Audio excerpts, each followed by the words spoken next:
The very first chapter that is discussed in books of Sharia is always the book of water. Books of fiqh always start with the book of water. And the primary ayah which applies in this particular case is Allah subhanahu wa ta'ala's statement in the Holy Quran, وَأَنزَلْنَا مِنَ السَّمَاءِ مَاءً طُهُورًا. And verily we have revealed from the skies water as both pure and purifying. So Allah subhanahu wa ta'ala states that descended water from the skies is both pure and purifying. Therefore, rainwater, the water that descends from the sky and all its sources, if you have water in a pond, if you have water in a well, if you have water in a spring, all of these sources are pure based on the ayah that I just recited before you.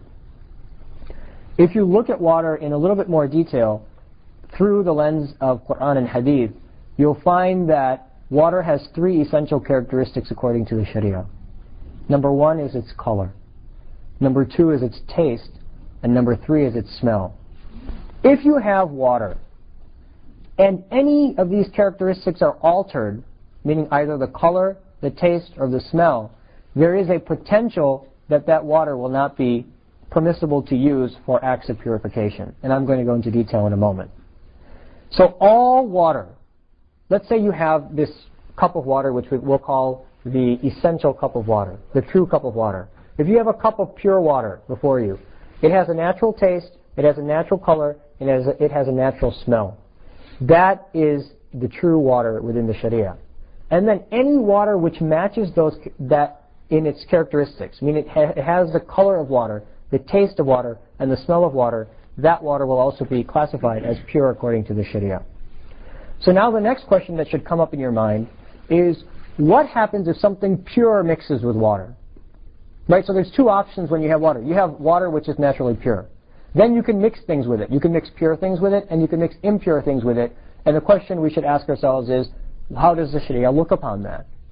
So if you take water and you mix something pure with it, for example, let's say at the water plant they mix fluoride into the water, right? And if you go to a water plant, they mix various chemicals into the water in order to purify it, in order to make it, not purify it, but clean it. Let's just use that term properly. In order to clean it, and in order to make it more nutritious in certain instances. So what happens when something pure mixes with water? Is it permissible for us to open our faucet and just use that water? And the answer is that if something pure mixes with water, it must overtake two characteristics of the water before the water is no longer usable in the Sharia. So for example, if fluoride mixes with the water, it may overtake only one aspect. It may change the taste, or it might change the color slightly, or it may have no effect at all.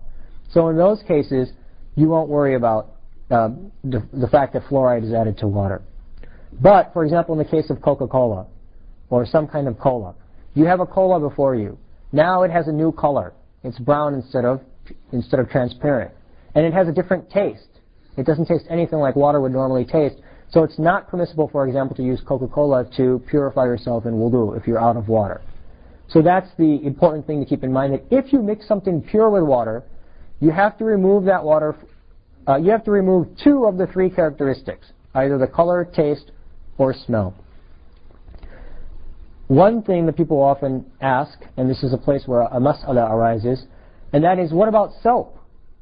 So for example, you throw your clothes into a washing machine, and then you throw water into that washing machine to purify your clothes. Both clean and purify. At times you need to purify. For example, if you have a small child, they may have urinated on their clothing, and now you want to purify, not only clean the clothing.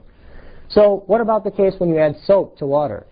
And the answer is that soap is considered something that increases the purification ability of the water because it grabs the dirty molecules from clothing and removes it from the clothing completely, which is the way by which you purify clothes in the Sharia, and we'll come to it later on. So therefore, soap is considered okay.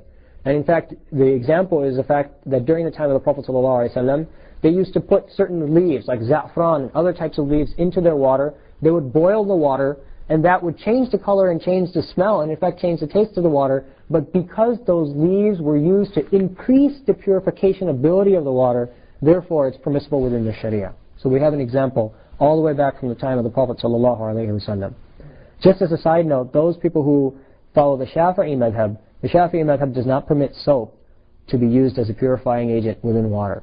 Meaning if soap is added to water, the water no longer can purify your clothing. So that's something to keep in mind. In this day and age, it doesn't make a big deal because you throw your clothes into a washing machine anyway. So the first time the soap runs one time, and then there's 2 rinse cycles. So the water itself does run over the clothing, and that water itself will be a means of purifying your clothing. So in this day and age, it's a small issue. Now, let's take the other side of the coin. What happens when something impure mixes with water? How will the Sharia classify water at that point? The answer is it depends.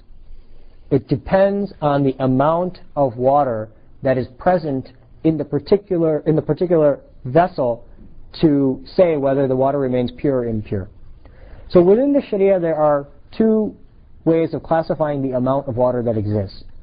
Either it's approximately greater than 200 liters, or it's less than 200 liters. Actually, the hadith speak of qillatain. Roughly, you can call that about 200 liters. And qillatain is within the Shafi'i madhab. Within the Hanafi madhab, they always talk about ashara fil ashar, 10 by 10 well, or a 10 by 10 pond. Basically, the reality is that both of these things equal approximately the same thing, somewhere around 200 and something liters. So you need a decent amount of water. If you have the water that is less than 200 liters is called qaleel, minuscule. And water that is greater than 200 liters is called kathir, abundant. So let's take each of these and look at what happens when we add something impure. If the water is less than 200 liters, it's qaleel, it's minuscule, then even a drop of najasa, should it enter that water, it renders the entire water impure. You don't need a change in color, you don't need a change in taste, and you don't need a change in smell. And actually the basis of this is the fact that the Prophet ﷺ said in a hadith, إِذَا اسْتَيْقَظَ أَحَدَكُم مِّن مَنَامِهِ, when one of you wakes up from his sleep, فَلْيَغْسِلْ يَدَهُ ثَلَاثًا, he should wash his hands 3 times, قَبْلَ أَن يَدْخُلَهَا الْإِنَاءَ, before he enters his hands into the container of water, فَإِنَّهُ لَا يَدْرِي أَيْنَ بَاتَتْ يَدَهُ, because verily he does not know where his hands have slept. The Prophet ﷺ in a hadith is saying that if you sleep, he's saying this to the Sahaba, and you wake up, before you put your hand in the small bucket of water or the small container of water from which you will use to make wudu, before sticking your hand in that water, pour some of the water off and wash your hands first. Why? Because you don't know where your hands slept. You don't know what impurity might be on your hands. And actually the reason for this is because during the time of the Prophet ﷺ, and up till this day actually, there are various ways by which you can purify yourself after using the washroom. One is to use water, the other is to use stones or toilet paper alone, and the third is to use both. Now imagine that somebody used only stones to purify themselves. The molecules of urine, for example, if there's urine or even stool, those will remain on the body part, because the toilet paper or the stone will only dry that area. It won't pick up every single molecule as water would wash it away. And that's permissible within the Sharia. So if somebody does that, and then they fall asleep, and then imagine that they sweat, so now their body has become moist, those molecules through that moisture can be transferred if their hand happens to touch an area where there might be some impurity. So here the Prophet ﷺ is advising the people, before taking this hand and putting it in the container from which you will derive water for your wudu, wash it first so that you don't drop that impurity in the water and render it impure. If the water is less than 200 liters, if it's minuscule, then even a single drop of impurity, if it gets into the water, renders the entire water impure. And so that's what this hadith is pointing out, and that's where the Sharia derives this principle. Let's take the opposite side of the coin. What if the water is abundant? What if it's kathir? What if it's greater than 200 liters? First of all, greater than 200 liters and flowing water are the same. So if you have a body of water like a big pond, greater than 200 liters, that's considered a large amount of water. And the second definition for a large amount of water is a flowing river, for example. Okay, so those are the 2 definitions of a kathir amount, an abundant amount of water. If you have an impurity, and it overtakes one of the characteristics of abundant water, then and only then does the water become impure. So let me give you an example. Let's say that you're standing at a river, and upstream of a river there's a campsite, and there are people in that campsite who are going to slaughter an animal and cook it and eat it. So right by the river they kill the animal, and all of a sudden that water turns red. The water of the river turns red. If you are standing at the downstream point of that river, and you are about to make wudu, and all of a sudden you see this gush of redness come through the water, at that moment the water is not permissible for you because the color of the water has been overtaken by an impurity, meaning blood. So this is an abundant amount of water, and you clearly see that the characteristic is overtaken. So in that scenario, the water is no longer permissible for impurity. Now let's take another example. Let's just take a mas'ala. What if you're at a swimming pool, and it's a big swimming pool, and you know that kids urinate in that swimming pool, many little kids swim in that pool. Well, as long as you don't see the taste, the smell, or the color of urine within the water, that water is permissible. So the water of a swimming pool, because it's greater than 200 liters, because it's kathir, it's permissible to use that water. Let's take another example, the example of the washing machine. Now when you take your clothes and you put them in a washing machine, what do? You put dirty, let's say you have a child, the child urinated on their bed sheets and you want to purify the bed sheets. So you take those bed sheets, you throw them in the washing machine, okay? And then you pour water on top by turning the washing machine on, and then the washing machine fills. Now the washing machine has less than 200 liters in it. It's less than 200 liters, it's not abundant. So you know that you're putting a drop of urine into the washing machine, why is it still permissible to use the washing machine? The answer is because the ulama have judged that a washing machine is just like a flowing river. There's an input and there's an output. As the water comes in and goes out, as the water comes in and then goes out, it's like that river. So as long as the water coming off the washing machine does not show a change in color, taste, or smell due to the urine, then the washing machine is permissible. And this is the case, most of the time you don't pour urine into the washing machine, so you're not going to see it come out from the other end. Let's take another mas'ala. Let's say that somebody goes to a lake. Now if you go before a lake and you want to perform wudu, if you think about it a bit, you might be disgusted. Why? Because in that lake there are animals dying. You can see dead animals floating on top of the lake. In that lake people are throwing tons of dirt. In that lake the sewage plants of the city dump all the stuff that comes from the toilet into the lake. So that water is made full of najasa on a daily basis. Impurities are being spread constantly in that water, but because that water is kathir, it's abundant, and because none of those impurities do not overtake one of its characteristics, meaning color, taste, or smell, it is permissible to stand at a lake and make wudu. The Sharia overlooks the impurities in the face of abundance of water. And actually, if you think about this for just a few minutes, this is a very, very deep concept within our deen. Each of us has faults within ourselves. So think about your heart as an ocean. Each of us has errors and faults and impurities within ourselves. Right?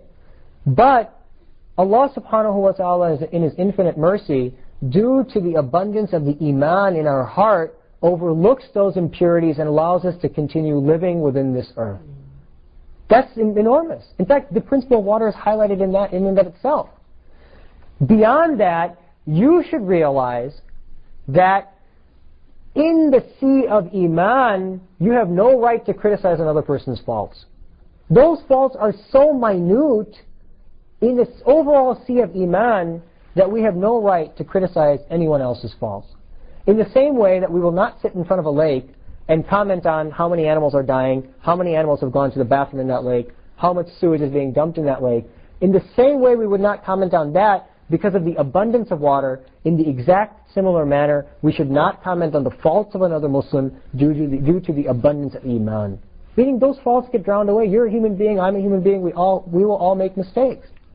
And just as Allah, in His mercy, allowed us to use the lake water to purify ourselves and overlooked its impurities, in the same way we hope that on the Day of Judgment, Allah subhanahu wa ta'ala will overlook the tons of impurity that we dump upon our heart because of the fact that we dump it into a sea of iman.